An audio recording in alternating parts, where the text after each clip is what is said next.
Sup Nation, Garth here, and today I'm going to be doing a preview of Booster Set 11 Seal Dragons Unleashed. I'm an English player, but I like to actually look at the Japanese cards and have a preview of what I am going to be able to play and look at how the meta unfolds for the Japanese players and how our meta is going to follow that and what cards are going to be worth money and what cards aren't and all that kind of stuff. So basically I'm going to go through all the triple rares and the double rares, and as I go I'll give my thoughts on them, I'll read out the actual effect and we'll go from there. I'll probably put pictures and stuff up on screen and the text and probably get rid of my face because I'm just going to be reading off the laptop at this point. But yeah, I would do a screen capture thing. My screen capture program is pretty terrible. So I could work on doing something about that, but I have one of these things. So not much good is going to come from this. Okay, basically just going to go through them all, read them, etc. I've already said this, but let's go! Card 1, Prophecy Celestial Ramiel is an Angel Feather with 11,000 power, grade 3, Limit Break. When an Angel Feather rides this unit, choose one card from your damage zone, put it to your hand, and then put the top card of your deck into the damage zone. Choose one of your Vanguards and gets plus power 10,000. So basically you get a free card, you replace the card that you ride, and you also put a card in the damage zone which will trigger all the Angel Feather effects and give you lots of power from that. It also allows you to play the toolbox card. And the auto, when it attacks, it gets plus 2,000. So that's stock standard for break rides. They attack 13 on their own. So you can hit 21 against an 11 or you can hit 13 against a 13. So it works well. And it's also a Lord, so that's pretty good. I like this card. It's a good break ride, meaning that it gives you options. Anything you damage take, or I can get it back off the break ride, and I can get some stuff. You can also do a Sham Shell on top of that, which allows you to get 2 cards from damage zone back to hand while ditching grade 3s that you don't need. But yeah, let's continue on to Solidify Celestial Zarakil. This is the one they want you to break right on top of it, as is the one that Suiko did in episode whatever the hell it was. Limit Break during your turn. If you have a face-up card named Solidify Celestial Zarakil in your damage zone, all of your units with Celestial in card's name gets plus power 3,000. That's what you use the break right for. If you're gonna build Celestial, this is how you do it. You need to have a copy of Zarakil face up and her in the Vanguard circle, and then all your units get insanely big. There's ones that, the 9 that goes to 12 is now a 9 that goes to 15. And it's just insane on how much power you can generate with these cards. You have the ponies with the damage swap, and you can get all kinds of amazing lines. This deck is now very aggressive, instead of the Sham Shell build being very defensive and just getting plus 7 on a damage check. This is on the opposite way of that. It's also got a special Activate Counterblast with Celestial cards in its name, and it gets plus power 5,000, so you can hit even better numbers this way. And the above effect is all units with Celestial, so it includes herself. So everything gets plus 3,000 as long as there's a copy of her face up in the damage zone. And that's what you're going to gear the entire deck to do, is to get another copy of her face up. Obviously you'll run 4 of this and probably 3 to 4 of the break ride, depending on whether you run on 7 or 8 grade 3s. But yes, I'm a big fan of these. So it'll be very good for Angel Feather players to actually get some sort of oomph and offense and get away from that 10k Vanguard they've been stuck on unless they've been playing the Persona Blast, but it's also a Persona Blast which is inherently inconsistent. Next we have a Genesis. It is just a generic Limit Break, Goddess of Good Luck Fortuna, 11,000 power, and its Limit Break is Soul Blast 3. When this unit drive check reveals a grade 1 or greater, so basically anything that's not a trigger. You may pay the cost. If you do, you put the card from that drive check into the drop zone and you perform additional drive check. So basically this card can ensure that you hit double trigger. You hit first check, critical, all effects to Vanguard, second check, nothing, Soul Blast 3, try again, Soul Blast 3, try again, Soul Blast 3, try again. So it means your opponent has to be very careful on how they want to guard this. It's a weird card, it's different, I do like it. It's just, I'm not sure if that's an efficient use of resources because there's only so much soul that you can get. And there are other cards I think are better suited for the soul, but this is a cool little card that you can troll on people with and be like, haha, double crit, you lose. And that's pretty much it. They can't do anything about it because you're activating to get more drive checks. And Basically screwing with the luck, chance, probability factors and all that kind of stuff. She has a second non-limit break skill, which is Soul Blast 3 and get plus 5,000 power, which is stock standard basically for a lot of cards now. And it also has the Lord skill, so obviously if you have something that's not Genesis, this bitch ain't attacking. Now we have the cover card for the set, Burning Hell Seal Dragon, Blockade Inferno, 11,000 power, grade 3 Kagero unit. Limit Break 4, Counterblast 2, special with Seal Dragon. You retire all of your opponent's grade 2 units, and this unit gets plus 10,000 power. While this doesn't seem all that amazing, like you have other cards that can do this as well. Basically the idea with Seal Dragons is that you retire your opponent's grade 1s and all that kind of stuff and make them cool grade 2s. So you can basically fill your opponent's field with 3 to 4 grade 2s and then Counterblast 2 to kill 3, 4 or 5 cards, depending on how good you are. A good tactic that you can do with this deck is to retire the Vanguard boost and make them call a grade 2 there. And they either just lose the booster or they call a grade 2 there. And it's very good to do that because obviously they can't just intercept and then move it forward from there. It's stuck. Okay, so there's that. And it also has a continuous skill. If you have a card named Seal Dragon Blockade in the skull, in the soul, it gets plus power 2,000. So that card from BT11, I think it's good now. It's good. Why is it good? This deck kills grade 2s. This card is designed to punish you for playing grade 2s and having grade 2s. Blockade keeps them on the field. You can't intercept if you have Seal Dragon Blockade as your Vanguard. So that whole thing about intercepting moving forward, that's null and void now, because you can just do all your stuff, cross ride, and then blast their face. So Blockade is actually very good in this deck. It's 10k, but its skill is very good, and I'm very much looking forward to seeing how this deck plays. I'm hoping it does really well. Not being like overpowered, so they have to banhammer it, but I want to see it like have games where it can be very consistent, just wipe your entire field with Counterblast 2. That would be amazing. But yes, this card can be 13k base. Basically, Kagero's replacement for the end, since the end is never coming back now. We can pretty much say that for sure. Dauntless Drive Dragon being released, which is the next card I'm going to be talking about, there's no chance, because if that was there, then you can guarantee restand, and then you can just keep on getting triggers. If you hit the end and you use its skill, then you can just keep on standing and get four attacks in a turn, and it's just insane. I do believe that the end needs to stay where it is at 2. You can run with the new Kagero starters. If you really like the card that much, you can run it in a Dauntless Drive and chuck in like Executioner Deluxe or anything like that, and run it like that. I do believe that the end is the one card that needs to stay on that list, and everything else isn't going to be as big of a deal come set 11, 12, 13, etc. But the end needs to stay where it is because Kagero is so overly supported that it's just insane. Next, Dauntless Drive Dragon, grade 3, 11,000 power Kagero. It is their break ride. When a Kagero rides this unit, choose one of your Vanguards and it gets plus 10,000 power and an auto. The cost is choosing 3 cards from your hand and discarding them. At the beginning of the close step of the battle this unit attacked. If this unit did not stand during this turn, you may pay the cost. If you do, stand this unit until the end of the turn. So basically you attack, discard 3 and you restand. And the wording how if it did not stand, you can restand. You can only use this skill once per turn. It's basically what it's saying. It's just to make that you have to use this guy's skill before you use the end skill. That's what that is, because obviously if you're playing a restanding Vanguard and you've hit, so you're going to use the end skill that way. It's not going to let you do that because then you have another order on the back of it. You need to use this guy's skill first before you can use the end skill. He's also very good.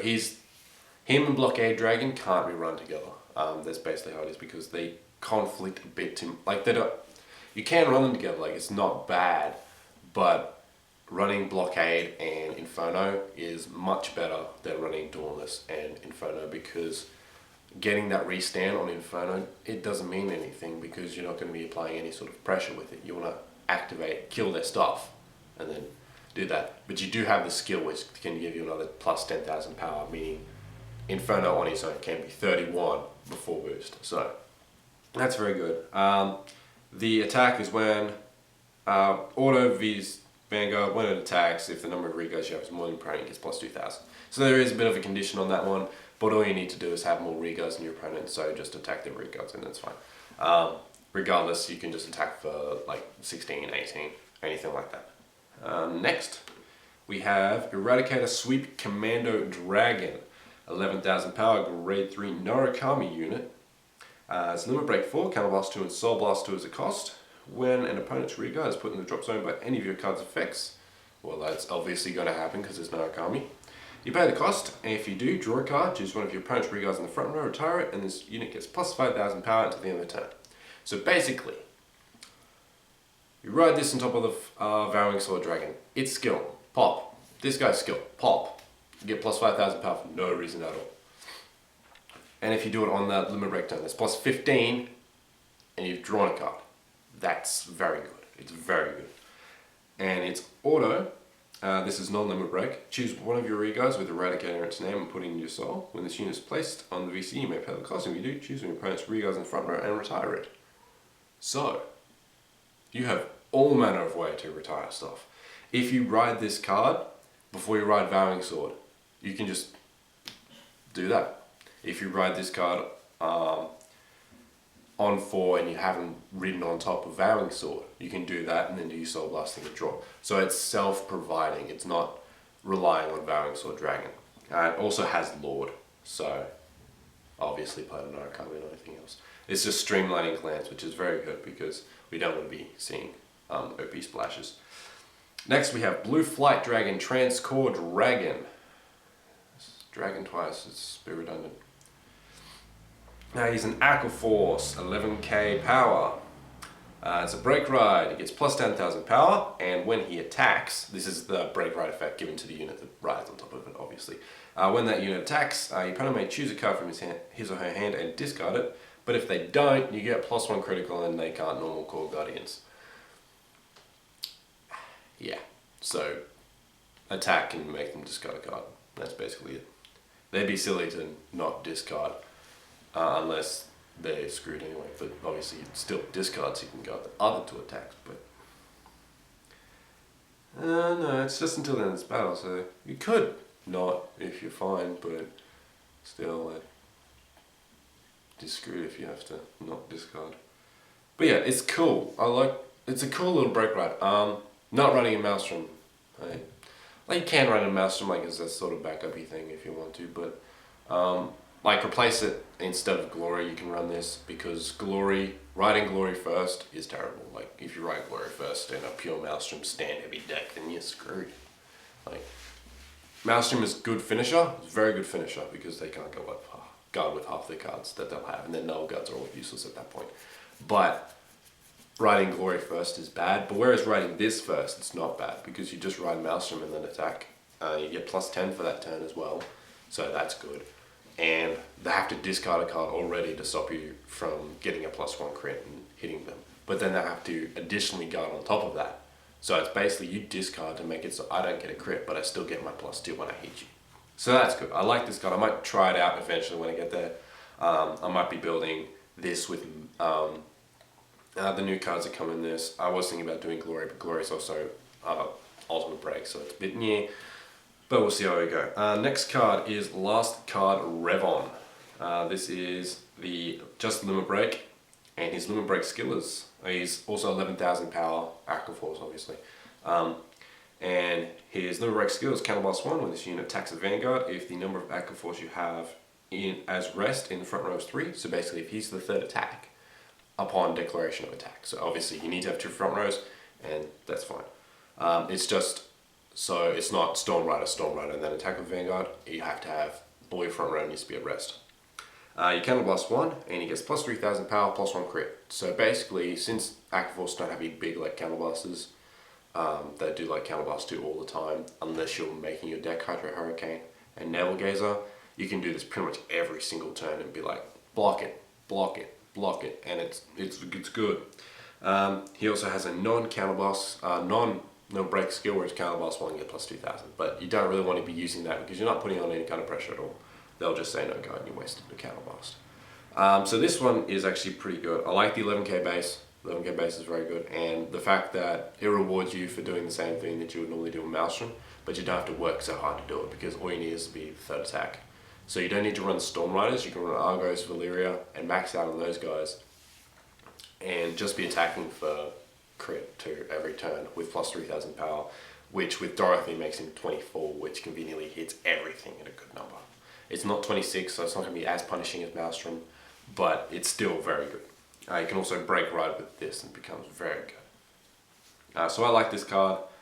It's not OP, it's not like Maelstrom where it's like, oh my god, block it or you lose. But it gets crit, so that's very good. Next, we have the new Perfect Shield Sentinel Null Guard thingy for Angel Feather. There's going to be a lot of Null Guards here, so it's fine. Adamantine Celestial Anneal. It's got Celestial in its name, so obviously fitting the new archetype. So that's Angel Feather double rares. We now have Seal Dragon Blockade, which is a reprint in double rare with new artwork. His skill, he's a grade 3, 10,000 power, and his skill is your opponent cannot intercept. That's it. There's Continuous Vanguard, your opponent cannot intercept. And then we have Seal Dragon Rhinocross, which is the new Kagero Null Guard. And then we have the Tachikaze stuff, which I'm very looking forward to. I love Tachikaze. I think they're a bit of an unsupported clan, but I like the idea that all their cards, except for the Terrible Gigarex, which I'm not going to mention after this point, are all double rare. So it's very cool that they have still kept some of the budget clans alive. We saw Neonectar sort of get a high profile treatment in set 8 where all their cards became triple and double, and it was just insane compared to where they had 2 double rares, which was their awesome boss, Persona Blast, and the Perfect Shield. So it's good to see that Tachikaze is still keeping the budget build philosophy alive. This card is the Break Ride. So it is Ancient Dragon Spino Driver. Ancient Dragon is the new sub-archetype for this clan. And it's limit break. When a Tachikaze rides units, when a Tachikaze rides this unit, you can pay the cost.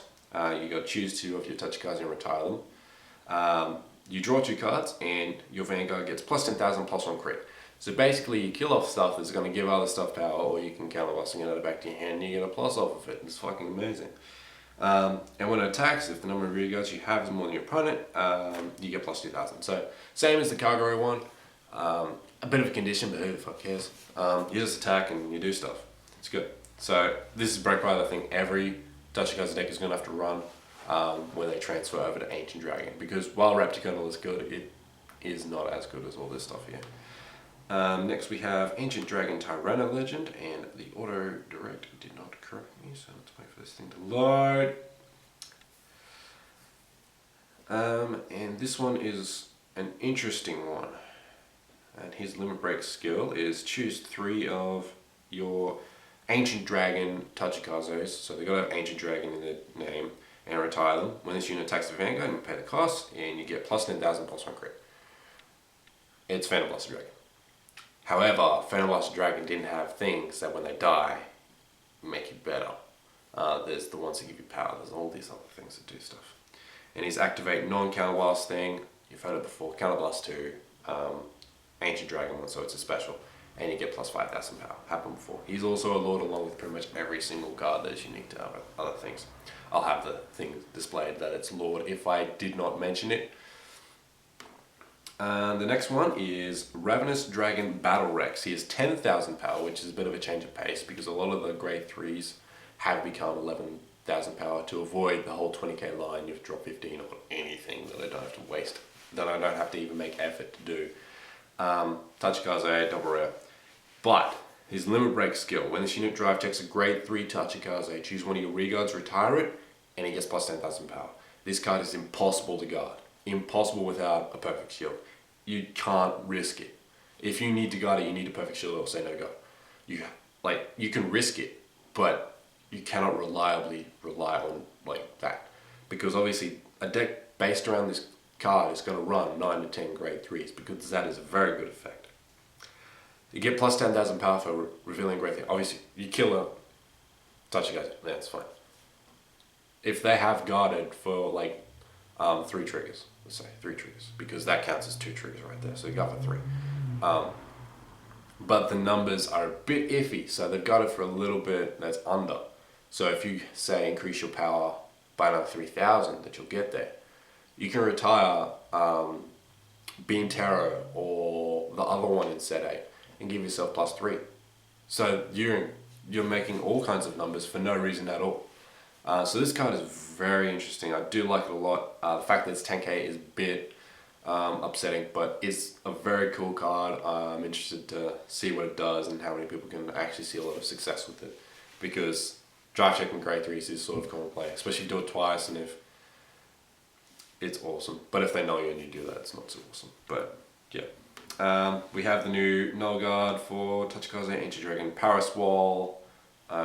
More preferable to my chickens, but you know, what can you do? And we have the new Narukami, yes, 11,000 power.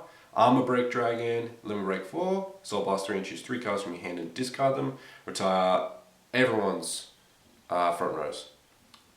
Doesn't matter. Everyone, front row die. So basically you double intercept and then you use the skill. Power plus 10,000 and plus 2 critical. So basically I hit you, you lose, unless you have stacked 4 heal tricks on top of your deck. So that's very good. Also is Lord. So it's a cool card. Not sure on it. Like, yeah, you can. Yeah, that cost is so huge. The card is good, but the cost is just too big to even think about. Next, we have a grade 2 unit. Finally, some grade 2s. Fiendish Sword Eradicator Cho-Ho. Cho-O? I don't know, something like that. Narukami, 9,000 power. Choose another of your reguards with Eradicator in its name and put it in your soul. So basically you call a draw trigger and call that and put it in your soul, that's fine. When this unit is placed on the Vanguard circle or the Reguard circle, if you have a Vanguard with Eradicator in its name, you pay the cost. If you do, choose your opponent's front row and retire it. So basically you're trading any card that you want for one of their front row units. So that's very good. I like this card a lot. You can get rid of dead cards, you can field manage, so you can stack your field with crappy cards. Use this, suck it in, and then kill their Palamides or anything that's really annoying. So this card's very good. It also sets off a lot of the other effects in the deck as well. Close. And now we have another Aqua Force card. He has 10,000 power, grade 3, Roaring Ripple Genovius. As a limit break skill, color blast 2, and choose a card named Roaring Ripple Genovius from your hand and discard it. It's at the close step of the battle this unit attacked if the number of Aqua Force you have in rest in your front row is 3, so basically the same thing as Revnon. If you do, stand all of your Aqua Force reguards. Yeah, it's pretty good. It's pretty good. So it's like a Luminal Dragon, except with a cost and better. It's limit break, but obviously you can use this at a very good time and just wipe their board. Or not even wipe their board, just kill them and attack and win. So I do like that a lot. It's also part of a ride chain.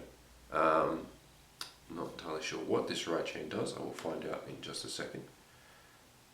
But a ride chain ending in a Persona Blast, not entirely consistent, because if you miss the ride chain then it's going to be bad. He's 10,000 power because he gets plus 1,000 power when you have the correct thing in soul, which makes a lot of sense now. And the grade 2 skill is when this unit attack a Vanguards, if you have a blah blah in your soul, you can stand one of your reguards and get plus 3,000 power, but I don't see any skills that activate when you ride them, which is odd. Okay, when a grade 2 Aqua Force other than thing rides, okay, so it's one of the correcting ride chains. You don't have skills when you ride certain things on top of each other, but you can ensure that you get the right thing. So you ride the grade 1, and if you don't have the grade 2, you check to try and get the grade 2 again, and then you should be fine. So it's ensuring the ride chain goes off basically. Next we have T Knight Lucas, 9,000 power Aqua Force, Counter Blast 2 when the unit hits, and you have an Aqua Force Vanguard, you may draw a card. Libra Clone, self-explanatory. And then we have the new Emerald Shield Paschal as a last card that we are reviewing, and this card looks amazing. I may split this video into 2, as it is about 25 minutes at this point, but we shall see what happens. I may just leave it like this and just upload it tomorrow and let my computer fry as it goes. If you guys like this video, having me talk about it, then feel free to like it, and I'll do one for set 8 in a couple of weeks, and I'll do one for set 9 and EBS 6, and I'll do one for all of them. I'm just going to cover the hollow, so no point covering all the other stuff. I'm looking forward to set 11. I think it's going to be a really good set, especially for Kagero. Like, seeing the return of Kagero is going to be very good. I love Seal Dragon Inferno. I think he's really cool, and then bringing back Seal Dragon Blockade is also really cool. I like the Aqua Force cards as well, they're really nice, and the Angel Feather stuff is really cool. How you can get all that power just for having the right card and the damage on which the deck gears towards in having an inverse toolbox. So that's really cool. I'm looking forward to this set, and I've been Garth, this has been Cardfight Nation, and we'll see you on Monday for a card fight probably. So yeah, bye.